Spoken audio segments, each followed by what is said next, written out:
Hi friends, welcome back to my channel. आज आप लोगों के साथ शेयर करने वाली हूँ डबल कटोरी ब्लाउज कटिंग एंड टिचिंग। तो स्टेप बाय स्टेप देखने के लिए बने रहिए वीडियो का लास्ट तक। बहुत ही आसान तरीके से आप लोगों के साथ शेयर करने वाली हूँ।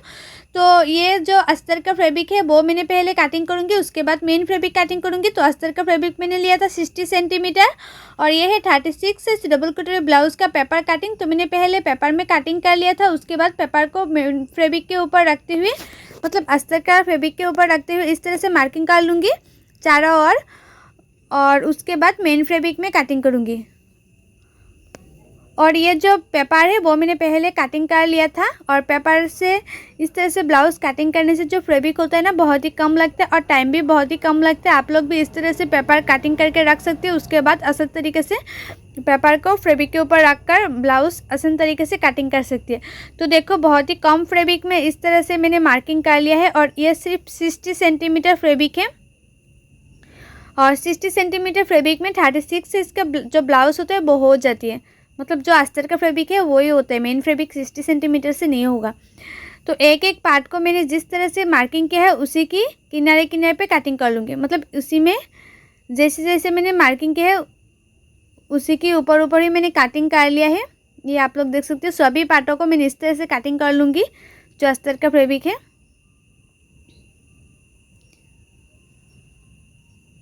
एक एक पार्ट को मैं काट कर रही हूँ। देखो, कटिंग करना कंप्लीट हो भी गया है बहुत ही कम टाइम में और बहुत ही कम फैब्रिक में। तो अभी मेन फैब्रिक में कटिंग करूँगी और ये है मेन फैब्रिक। मेन फैब्रिक को भी मैंने 2 फोल्ड करके रखूँगी। उसके बाद उसके ऊपर जो अस्तर का फैब्रिक है वो रख कर कटिंग कर लूँगी। तो ये है अस्तर का फैब्रिक। अस्तर का फैब्रिक को मैंने मेन फैब्रिक के ऊपर बैठा रही हूँ और उसके बाद जो मेन फैब्रिक है वो थोड़ा सा बड़ा रखते हुए कटिंग कर रही हूँ ताकि सिलाने में आसानी हो। आप लोग हमेशा जो मेन फैब्रिक होता है वो थोड़ा सा बड़ा रखते हुए कटिंग करना, तो सिलाने में ना बहुत ही आसानी होगा, इसलिए तो मैंने हमेशा थोड़ा सा बड़ा रखते हुए कटिंग करती हूँ। तो एक एक पार्ट को मैंने इसी तरह से कटिंग कर रही हूँ।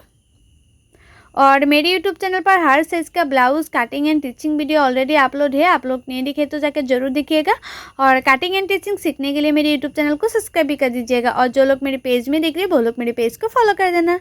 तो देखो, मेरा कटिंग करना कंप्लीट हो भी गया है। अभी मैं मशीन पर आ गए हैं। अभी देखो, एक एक जो पार्ट है वो जो अस्तर का फैब्रिक है, अस्तर का फैब्रिक के साथ मेन फैब्रिक को मैं जॉइन करूँगी।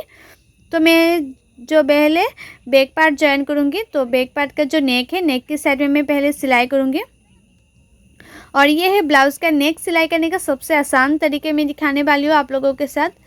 तो जो नेक है, नेक की शेप जो है ना, उसी की किनारे किनारे पे मैंने सिलाई कर लिया है और ये जो नेक है वो मैंने बहुत ही सिंपल रखा है। आप लोग चाहे तो बैक साइड में जो पेपर आप लोग जैसे रखे हैं ना उसमें कोई भी डिज़ाइन दे सकते हैं, कोई प्रॉब्लम नहीं होगा। तो देखो, मैंने जो एक्स्ट्रा फैब्रिक है नेक का वो मैंने काट कर लिया। उसके बाद मैंने छोटा छोटा काट भी लगा दिया है। अभी जो अस्तर का फैब्रिक है, अस्तर का फैब्रिक को मैंने इस तरह से फोल्ड किया है और अस्तर का फैब्रिक के ऊपर मैंने और एक एक सिलाई कर दूंगी। जो अस्तर का फैब्रिक है इसमें सिलाई करना है, मेन फैब्रिक में नहीं।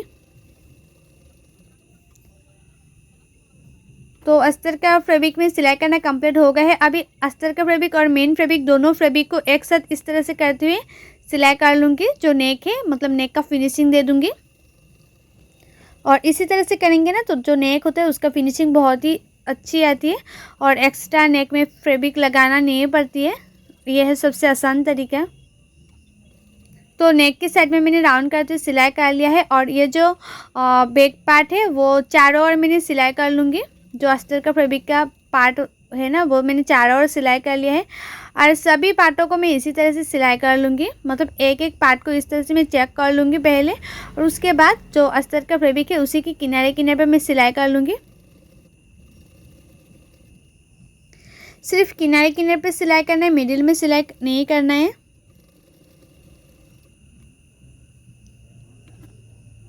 तो देखो, मैं दोनों पार्ट इसी तरह से सिलाई कर लिया है। आप लोगों के साथ मैं एक एक पार्ट शेयर करूँगी कि मैं कैसे सिलाई किया है। वही आप लोग हमेशा ही सिलाने से पहले इस तरह से चेक कर लेना है। चेक करते हुए सिलाई करेंगे तो कभी भी उल्टा पुल्टा नहीं होगा।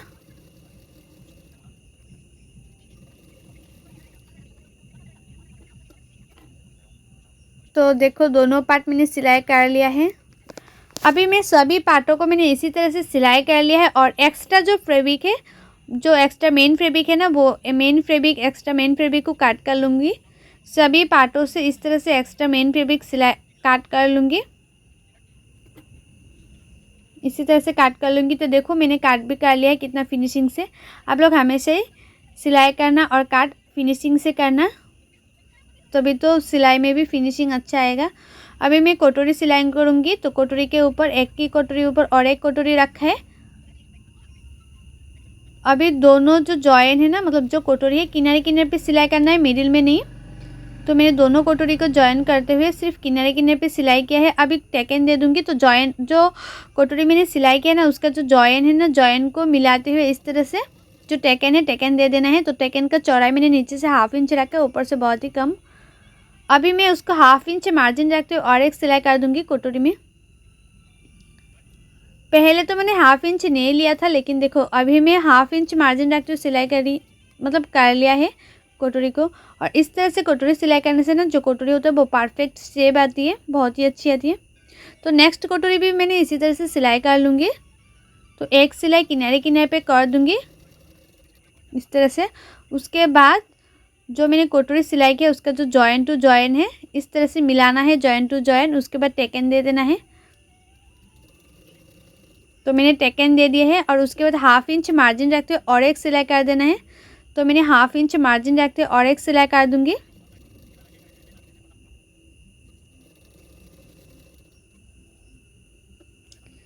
तो सिलाई करना हो गया है। अभी कटोरी के साथ जो 3 नंबर पार्ट होता है वो ज्वाइन करूँगी। और कटोरी का देखो जो कटोरी का जॉइन है बहुत ही मैचिंग कर रही है। और अभी कटोरी का पार्ट ज्वाइन कर रही हूँ। और कटोरी का पार्ट के साथ जो 3 नंबर पार्ट है जो मैं अभी ज्वाइन कर रही हूँ, वो पार्ट ना आप लोग हमेशा ही हल्के हल्के हाथों से दोनों पार्टों को मिलाते जाना है और 1/2 इंच मार्जिन रखते हुए सिलाते जाना है। ज़्यादा खींचना नहीं है, ज़्यादा खींचेंगे तो जो कटोरी का पार्ट होता है वो छोटा बड़ा हो जाती है। तो देखो एक कटोरी को मैंने इस तरह से ज्वाइन कर लिया। अभी दूसरा कटोरी भी मैं इसी तरह से ज्वाइन कर लूँगी। इस तरह से 1/2 इंच मार्जिन रखते हुए सिलाई करना है, ज़्यादा खींचना नहीं है, सिर्फ हल्के हल्के हाथों से मिलाते जाना है और सिलाते जाना है, खींचना नहीं पड़ता है। तो देखो ये पार्ट भी ज्वाइन करना कंप्लीट हो गए है। अभी नीचे में बेल्ट लगाऊंगी, इस तरह से बेल्ट लगाऊंगी। तो बेल्ट को भी 1/2 इंच मार्जिन रखते हुए सिलाई करना है, ज़्यादा खींचना नहीं है पार्ट को।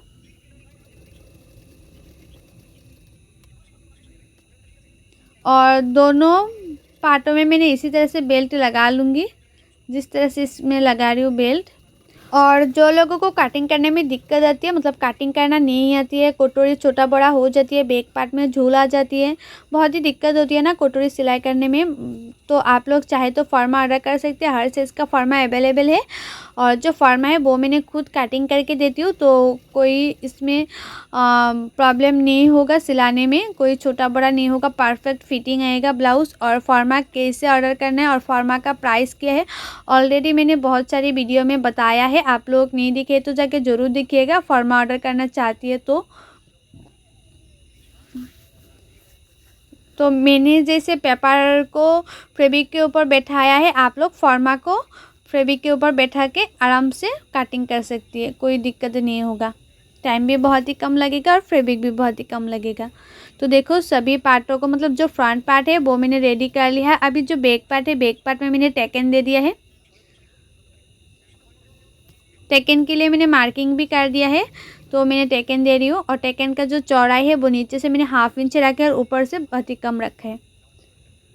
तो देखो टेकन देने के बाद ना जो बैक पार्ट होता है नीचे के साइड में थोड़ा सा तिरछा हो जाती है, वो तिरछा पार्ट को इस तरह से काट कर लेना है। उसके बाद नीचे भी फिनिशिंग के लिए एक्स्ट्रा फैब्रिक लगाना है।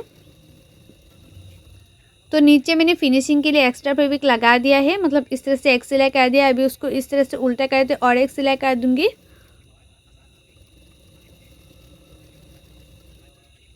तो और एक सिलाई कर दिया है।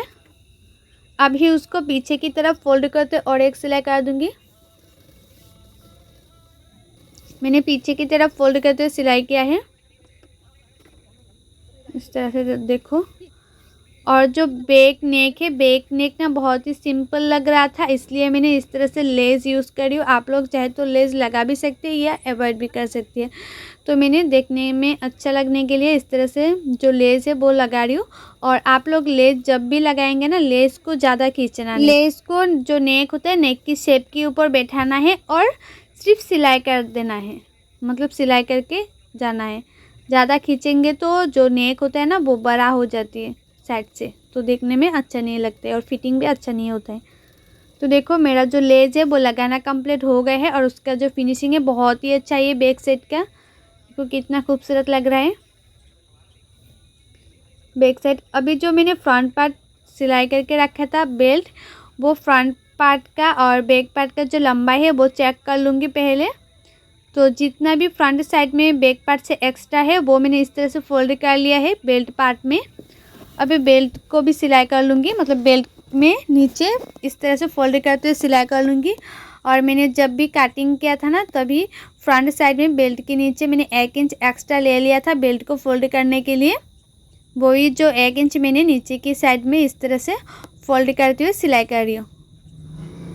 तो देखो दोनों पार्टों में मैंने इसी तरह से बेल्ट सिलाई कर लूँगी, ताकि फ्रंट पार्ट या बैक पार्ट कोई पार्ट छोटा बड़ा ना हो, दोनों पार्ट सेम बराबर से आए।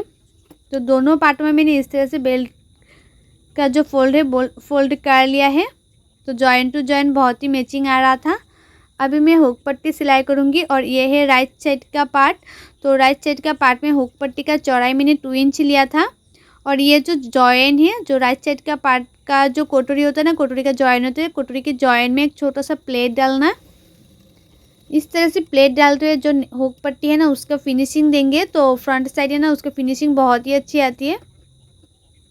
तो आप लोग हमेशा ही राइट साइड में जो कटोरी का पार्ट होता है पार्ट की मतलब मिडिल में फ्रंट साइड में इस तरह से छोटा सा एक प्लेट डालते हुए सिलाई करेंगे तो फिनिशिंग है ना बहुत ही अच्छी आती है। और फ्रंट साइड में फिनिशिंग अच्छी नहीं दिखेंगे तो अच्छा नहीं लगता है, इसलिए आप लोग हमेशा ही जो कटोरी होता है ना राइट साइड का वो अच्छी तरह से हुक पट्टी लगाना। अभी मैं लेफ़्ट साइड में हुक पट्टी लगाऊंगी, तो उसके लिए मैंने इस तरह से 3 इंच का चौड़ाई में 3 इंच का एक्स्ट्रा पट्टी ले लिया है। इसमें होगा हुक का घर और ये है लेफ़्ट साइड का पार्ट। तो लेफ़्ट साइड का पार्ट में जो मैंने हुक पट्टी लगा रही हूँ वो उल्टा करते हुए लगा रही हूँ। तो इस तरह से सिलाई कर लिया। अभी उसको इस तरह से फोल्ड करते हुए सिलाई कर लूँगी और इस तरह से हुक पट्टी लगाएंगे तो फिनिशिंग बहुत ही अच्छी आती है और फ्रंट साइड में देखने में भी बहुत ही अच्छा लगता है। तो हुक पट्टी लगाना कंप्लीट हो गए हैं। तो देखो दोनों पार्टों में हुक पट्टी इस तरह से आए हैं। और हुक पट्टी लगाने के बाद आप लोग जो भी नेक सिलाई करेंगे तो एक बार चेक कर लेना जो नेक का जो शेप है वो अच्छी तरह से आया कि नहीं। तो थोड़ा सा तिरछा होगा तो नेक को इस तरह से अच्छी तरह से गुलाई का शेप दे देना सिलाने से पहले। तो मेरा जो नेक है वो तिरछा था तो मैंने एक्स्ट्रा फैब्रिक को काट कर लिया है। अभी उसको जो नेक है नेक की एक्स्ट्रा फैब्रिक लगा के उसका फिनिशिंग दे दूँगी। तो जो एक्स्ट्रा फैब्रिक है एक्स्ट्रा फैब्रिक में मैं छोटा छोटा प्लेट डाल रही हूँ, क्योंकि ये जो एक्स्ट्रा फैब्रिक है वो मैंने उड़ेप काट नहीं किया था, सिंपल सीधा काट किया था, इसलिए मैंने छोटा छोटा प्लेट डालते हुए नेक का फिनिशिंग दे दूँगी। आप लोग उड़ेप काट करेंगे तो इस तरह से छोटा छोटा प्लेट डालना नहीं पड़ेगा, लेकिन मैंने नहीं किया था इसलिए इस तरह से छोटा छोटा प्लेट डाला है। अभी उसको मैंने छोटे छोटे काट भी लगा दिए है ताकि उसको उल्टाने में कोई दिक्कत ना आए, इसलिए। तो जो एक्स्ट्रा फैब्रिक लगा है उसमें मैंने और एक सिलाई कर दिया किनारे किनारे पे। अभी उसको देखो पीछे की तरफ फोल्ड करते हुए और एक सिलाई कर दूंगी, उसको पीछे की तरफ फोल्ड करते हुए सिलाई कर देना है। और इसी तरह से नेक का फिनिशिंग देंगे तो जो नेक होता है ना उसका भी फिनिशिंग बहुत ही अच्छी आती है। तो दोनों नेकों में मैंने इसी तरह से फिनिशिंग से सिलाई कर लूँगी, मतलब इसी तरह से सिलाई करूँगी दोनों नेकों में।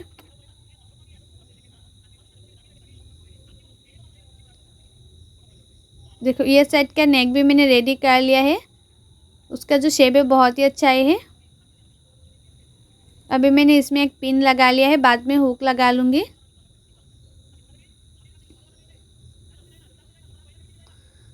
तो मैंने पिन लगा दिया है और फ्रंट पार्ट के ऊपर मैंने बैक पार्ट को रखा है। अभी शोल्डर सिलाई कर लूँगी, तो 1/2 इंच मार्जिन रखते हुए शोल्डर को सिलाई कर लेना है। ज़्यादा मार्जिन मत रखना, सिर्फ 1/2 इंच मार्जिन रखते हुए शोल्डर को सिलाई कर लेना है। तो एक सिलाई कर दिया है। अभी दोनों शोल्डर को मैंने इसी तरह से सिलाई करूँगी 1/2 इंच मार्जिन रखते हुए। और दोनों पार्टों को इस तरह से मिलाते हुए किनारे किनारे पे और एक सिलाई कर दूंगी। सिर्फ किनारे किनारे पे सिलाई करना है, मिडिल में नहीं। और जो स्लीव लगाने पे बाद में फिटिंग के लिए सिलाई करूँगी। अभी फिटिंग के लिए मैंने सिलाई नहीं किया है। दोनों साइडों में मैंने इस तरह से एक एक सिलाई कर दिया है। और उसके बाद जो एक्स्ट्रा फैब्रिक है, साइड से थोड़ा सा एक्स्ट्रा फैब्रिक है ना, वो मैं काट कर लिया है इस तरह से। तो अभी उसको इस तरह से उल्टा भी कर लूँगी और स्लीव लगाऊंगी। तो देखो फ्रंट साइड में थोड़ा सा अंदर रखते हुए काट है कि नहीं, वो भी आप लोग चेक कर लेना। नहीं है तो थोड़ा सा काट कर लेना, और है तो काट करना नहीं पड़ेगा। तो स्लीव को मैंने इस तरह से फोल्ड किया है, और स्लीव का जो फोल्ड के मिडिल है, मिडिल में एक छोटा सा मार्क किया है।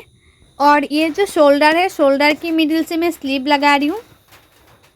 और जो लोग बिगिनर से न्यू है वो लोग हमेशा जो शोल्डर होता है ना, शोल्डर की मिडिल से स्लीव लगाना, तो स्लीव कभी भी छोटा बड़ा नहीं होगा, परफेक्ट तरीके से रेडी हो जाएगा स्लीव। तो स्लीव को भी 1/2 इंच मार्जिन रखते हुए सिलाई करना है, ज़्यादा मार्जिन नहीं रखना है।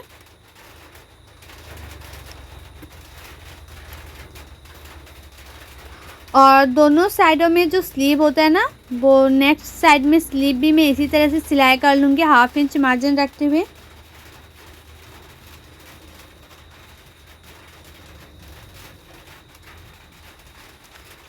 तो देखो एक स्लीव लगाना कंप्लीट हो गया है। इस तरह से मैंने लगा दिया है स्लीव। और नेक्स्ट साइड का जो स्लीव है वो भी मैं इसी तरह से लगाऊंगी। इस तरह से जो स्लीव है, स्लीव की मिडिल में मैंने एक मार्क किया है, और जो शोल्डर का मिडिल है वो ही से मैंने लगा लिया है। तो देखो मैंने दोनों स्लीव लगा लिया है। और जो फिटिंग है, फिटिंग के लिए मैंने इस तरह से मार्किंग भी कर लिया है। आप लोगों का चेस्ट जितना है इतने में मार्किंग कर लेना है, और कमर जितना है इतने में मार्किंग कर लेना है, और मोहरी जितना है इतने में मार्किंग कर लेना है। तो मैंने इस तरह से वाइट चॉक से मार्किंग कर लिया था फिटिंग के लिए। अभी मैं फिटिंग के लिए सिलाई कर लिया है। तो दोनों साइडों में मैंने फिटिंग के लिए सिलाई कर दिया है। उसके बाद जो एक्स्ट्रा फैब्रिक है, थोड़ा सा एक्स्ट्रा फैब्रिक मैंने काट कर लिया है। तो मुझे इतना एक्स्ट्रा फैब्रिक नहीं चाहिए था, इसलिए मैंने थोड़ा सा एक्स्ट्रा फैब्रिक को इस तरह से काट कर लिया है। और एक्स्ट्रा जो फैब्रिक है, एक्स्ट्रा फैब्रिक को इस तरह से मैंने फोल्ड करते हुए सिलाई कर रही हूँ, ताकि जो धागा है ना निकल के ना आए और फिनिशिंग अच्छी तरह से आए। इसलिए एक्स्ट्रा फैब्रिक को मैंने इस तरह से अंदर रखते हुए दोनों साइडों में मैंने इस तरह से सिलाई कर लूँगी।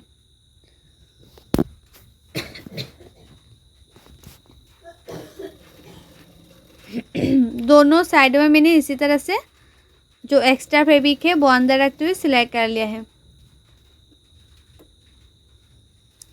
अभी उसको उल्टा भी कर लूँगी। तो देखो मैं उल्टा भी कर लिया है। और ये देख सकती हो आप लोग, सिर्फ पेपर से मैंने कटिंग किया था ये ब्लाउज़ का, और उसका लुक देखिए कितना अच्छा आ रही है। और आप लोग फॉर्मा से कटिंग करेंगे तो और भी अच्छा आएगा। तो देखो ये है ब्लाउज़ का फुल लुक। फ्रंट साइड में जो कोटोरी है, कोटोरी का जॉइंट टू जॉइंट कितना मैचिंग करी, और ये स्लीव लगाना भी परफेक्ट हुआ है। कोई फ्रंट साइड में झूल नहीं आया, बैक साइड में भी नहीं आया है। और फ्रंट साइड का जो नेक है, नेक का फिनिशिंग आप लोग खुद ही देख सकते हो कितना अच्छी तरह से आया है। और आप लोगों को मेरा ये जो ब्लाउज़ है उसका कटिंग एंड टिचिंग वीडियो अच्छा लगा है तो लाइक करना, शेयर करना, और कमेंट करके मुझे ज़रूर बताना आप लोगों को कैसा लगा है। और आप लोग मेरे फेसबुक पेज में देख रही है ये वीडियो, तो मेरे फेसबुक पेज को फॉलो कर देना। सो बाय, थैंक्स फॉर वॉचिंग। मिलती हूँ नेक्स्ट वीडियो पे।